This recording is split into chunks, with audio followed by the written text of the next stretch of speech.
విభజన హామీలకు 10 ఏళ్లు పూర్తయినా నేటికి ఎలాంటి అభివృద్ధి జరగలేదని హైకోర్టు న్యాయవాది కామెపల్లి కృషిబాబు అన్నారు. రాష్ట్రానికి జరిగిన దారుణమైన నష్టానికి బాధ్యత ఎవరు వహిస్తారని ప్రశ్నించారు. విభజన జరిగి 10 ఏళ్లు పూర్తవుతున్నా నేటికి ఆయా హామీలు అమలు కాలేదని ఆరోపించారు. ఈ కార్యక్రమానికి బాపట్ల జిల్లా సీనియర్ సిటిజన్స్ అసోసియేషన్ అధ్యక్షులు జీవి బ్రహ్మం అధ్యక్షత వహించారు.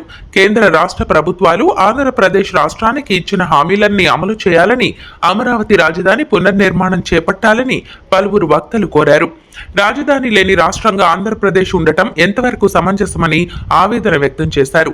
రాష్ట్రానికి ప్రత్యేక ప్యాకేజీ కావాలని, పోలవరం ప్రాజెక్టు పూర్తి చేయాలని, అమరావతి రాజధాని నిర్మాణం జరగాలని, రాయలసీమ అభివృద్ధికి ప్రత్యేక ప్యాకేజీ ఇవ్వాలని డిమాండ్ చేశారు. బండి కళ్ల బాబురావు, ప్రసన్నాంజనేయులు, ఎస్ఎం రాజు, శ్రీనివాసరావు, పద్మరాజ, సురేష్ బాబు, శ్రీనివాసరావు, ఎన్ఎస్ గుప్తా, జగన్మోహన్ రావు, శంకర్రావు, కారుమంచి విజయ్ కుమార్ తదితరులు పాల్గొన్నారు. వ్యవస్థీకరణ చట్టం, ఆ చట్టాన్ని 2014లో రూపొందించి మన ఆంధ్రప్రదేశ్కి అందించడం జరిగింది. ఆ తర్వాత 2 ప్రభుత్వాలు పనిచేసింది. ఒకటి 2014 నుండి 19 వరకు పనిచేసినటువంటి చంద్రబాబు గారు ముఖ్యమంత్రిగా ఉన్నటువంటి తెలుగుదేశం ప్రభుత్వం. ఆ తర్వాత 2019 నుండి ఈ 24 వరకు జగన్మోహన్ రెడ్డి ముఖ్యమంత్రిగా ఉన్నటువంటి వైఎస్ఆర్ పార్టీ ప్రభుత్వం. ఈ 2 ప్రభుత్వాలు కూడా ఆంధ్ర రాష్ట్ర అభివృద్ధికి, ఆంధ్ర ప్రజల అభివృద్ధికి ఆ ఏపీ రీఆర్గనైజేషన్ యాక్ట్లో పేర్కొనబడినటువంటి అనేకమైనటువంటి విషయాలని సాధించలేదు. కాబట్టి సరే, రాష్ట్రం విడిపోయిన తర్వాత, ఉమ్మడి రాష్ట్రం విడిపోయిన తర్వాత ఆంధ్రప్రదేశ్ అభివృద్ధి జరుగుతుందని చెప్పని ఆంధ్ర ప్రజలందరూ కూడా ఆకాంక్షించాం. కానీ అలా జరగలేదు. దానికి అందరూ బాధ్యులే. అంటే కేంద్రంలో ఉన్నటువంటి కేంద్ర ప్రభుత్వంతో సహా రాష్ట్రంలో పరిపాలించినటువంటి 2 ప్రభుత్వాలు దానికి బాధ్యులే.